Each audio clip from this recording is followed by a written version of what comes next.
Voici le document, il y a tout dedans. Argent, photo, adresse. Vous me souffrez quand même. Meyssa a donc l'intention de tuer Djibril. Oh my god, mais est-ce la réalité? Dans cette série, on se rend compte que les personnages rêvent beaucoup. Lorsqu'on a l'impression que c'est la réalité, ah bah non, c'était un rêve. C'est toujours un pas en avant, 5 pas en arrière. Donc peut-être que c'est Djibril qui est en train d'imaginer que Meyssa en a après lui. En tout cas, s'il s'avère que Meyssa a vraiment envie d'éliminer Djibril, ça ne réglera pas du tout le problème. Au contraire, il est sur le point de tuer son fils unique. Cette scène révèle encore une fois le gros manque de communication dans les couples. Tu te rends compte que depuis le début, depuis que Meyssa a vu sa femme traîner avec un homme, il ne lui a pas posé des questions. Le pire, c'est qu'il ne l'a jamais vraiment pris la main dans le sac, il ne l'a jamais vraiment vu faire quelque chose de grave, vraiment le tromper. Tout ce qu'il sait, c'est que Nilan lui ment. C'est vraiment le mensonge, la racine du problème pour lui. C'est le mensonge de sa femme qui le pousse à tirer toutes ses conclusions, quoi. C'est dommage parce que depuis le début, Meyssa n'a jamais eu de problème pour communiquer avec sa femme.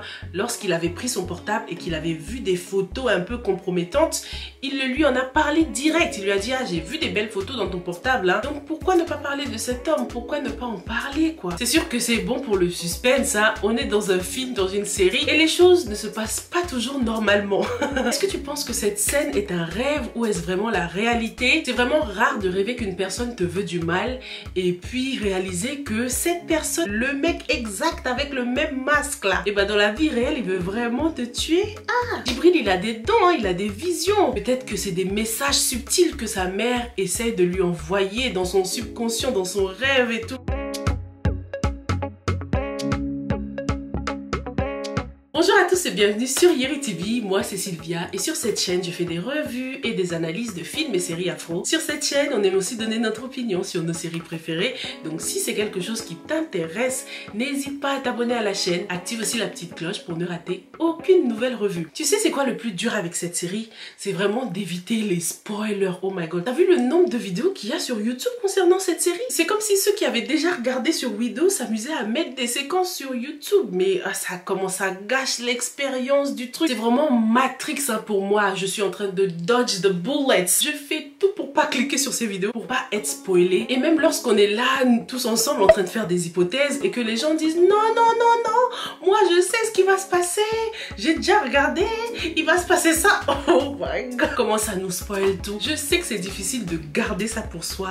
Des fois on peut pas s'empêcher de raconter la suite, mais ça gâche vraiment l'expérience pour nous. Et en plus ça sabote le travail de Even Prod, quoi, tu vois. Et heureusement que ça ne gêne pas leur vue parce que les épisodes ont toujours plein de vues. Mais c'est grave relou de par exemple cliquer sur une vidéo que tu croyais était l'épisode 30 ou l'épisode 31 et tu te rends compte que ah non, c'est une séquence de je ne sais où. Oh my god, ça me frustre. Il n'y a pas pire que de spoiler une série ou un film, quoi. Bref, c'était une petite parenthèse. Il y a quelques semaines, Even Prod avait mis la photo donc de Julie, Sophia et de la chèvre là. Ils ont fait leur petite analyse des couleurs, Ils ont dit que les 3 personnages étaient habillés.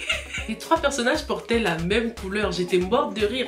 Et bah c'est aujourd'hui que j'ai découvert cette scène. Et j'ai tout de suite pensé à ce post de Even Prod là. Ça m'a tué. Julie et Sophia, c'était la confrontation. Sophia, fais gaffe à comment tu parles à ma Julie.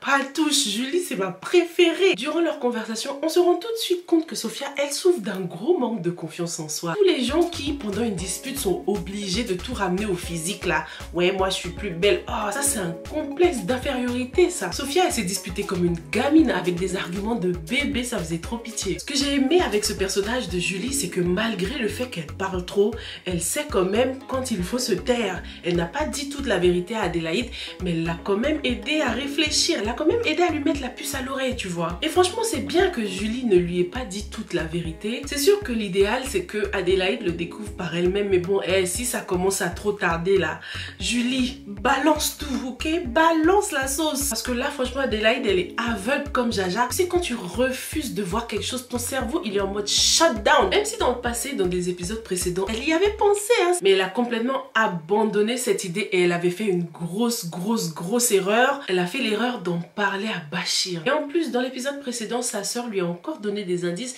qui aurait pu faire tilt lorsqu'elle lui a dit ouais je m'occupe de ton enfant, je m'occupe de ton mari. Ça aurait pu faire tilt, mais toujours rien. Ah, Adélaïde, faut toujours être sur ses gardes. Même quitte à inventer un mensonge pour que la vérité sorte, tu vois.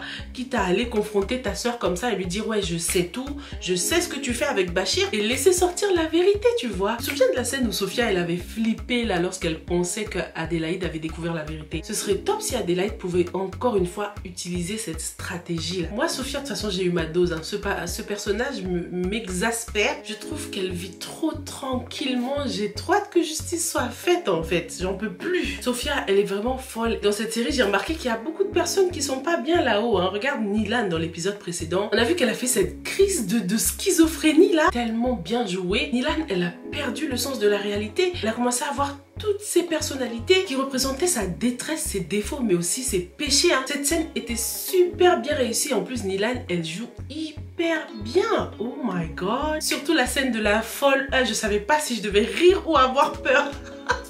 C'était trop bien fait. Mais si Nilan pète déjà un câble comme ça, alors qu'elle ne sait même pas encore qu'elle couche avec le fils de son mari, que se passera-t-il quand elle saura la vérité? Cette scène était sûrement un indice pour nous indiquer que Nilan va sûrement finir folle à la fin de cette série. Cette espèce de schizophrénie est due au stress, au choc, à la peur, alors que Nilan n'a seulement vu que the tip of the iceberg.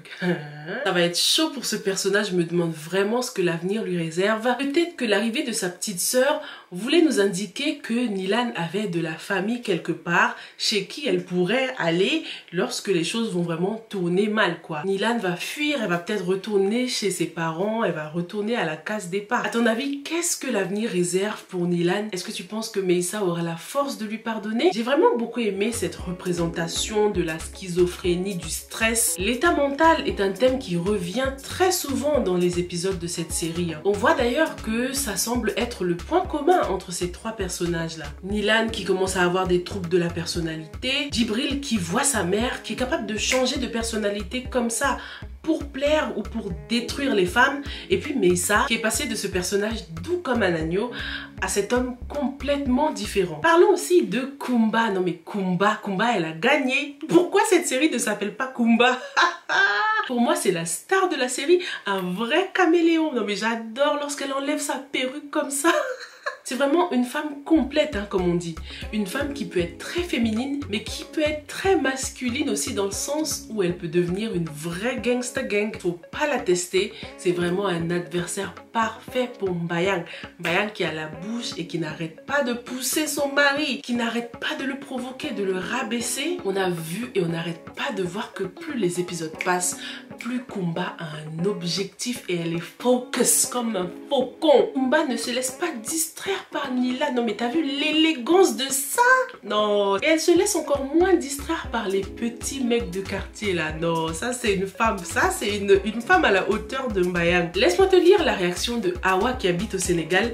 Elle donne son opinion concernant ce look qu'on a choisi pour Kumba là. Pour le choix du look de bad girl de Kumba, je pense que ce n'est pas un choix au hasard. Je soupçonne. Et que quelque chose se cache derrière. Et si c'était un lourd passé? Je pense plutôt à un lourd passé. Et aussi, pour le cas de sa mère, vu que depuis son apparition, on n'a pas évoqué sa mère. Donc, admettons qu'elle est peut-être morte ou elle, Kumba, a été abandonnée. Qu'est-ce que tu penses de la réaction de Awa? Est-ce que tu penses que Kumba nous cache quelque chose et c'est pour ça qu'elle a autant de force? C'est vrai qu'on n'a jamais fait mention de ses parents, on voit que la sœur de Abdou avec elle, Donc, dis-moi ce que tu en penses dans les commentaires.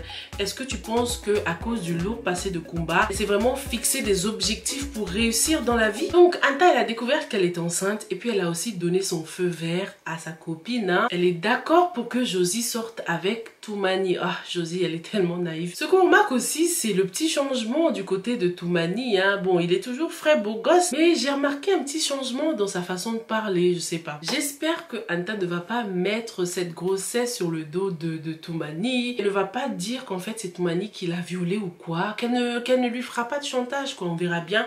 Hâte que les choses avancent un peu plus. Donc tonton Souley, il est tellement petty. Oh là là là là, tonton Souley, toi aussi t'abuses quoi. Quelqu'un que tu connais très bien veut épouser Ami et toi tu ne la laisses pas partir. Really? Ami aussi, espérons que cette fois elle ne sera pas bête et qu'elle ne va pas lui donner les clés de sa porte.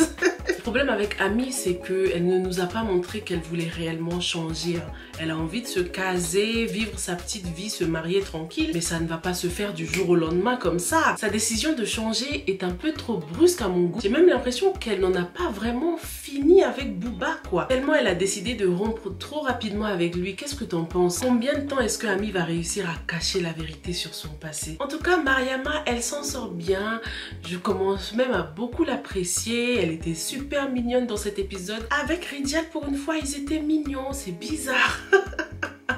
Elle s'occupait bien de lui. Elle lui passait le mouchoir quand il faisait le villageois, là.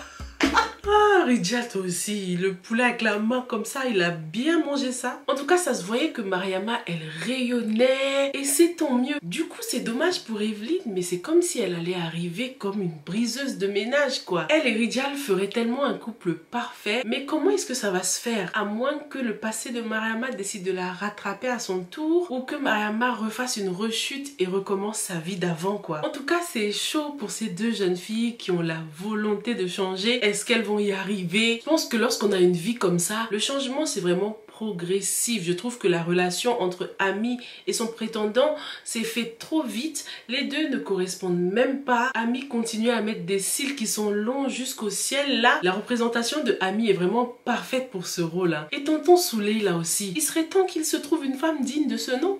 Est-ce que la sœur de Abdou elle est mariée? Elle est mariée ou pas? Il veut pas aller l'épouser? Dis-moi ce que tu as pensé de cet épisode 31 dans les commentaires et moi je te retrouve dans la prochaine revue, ok? Stay safe and stay blessed. Bye!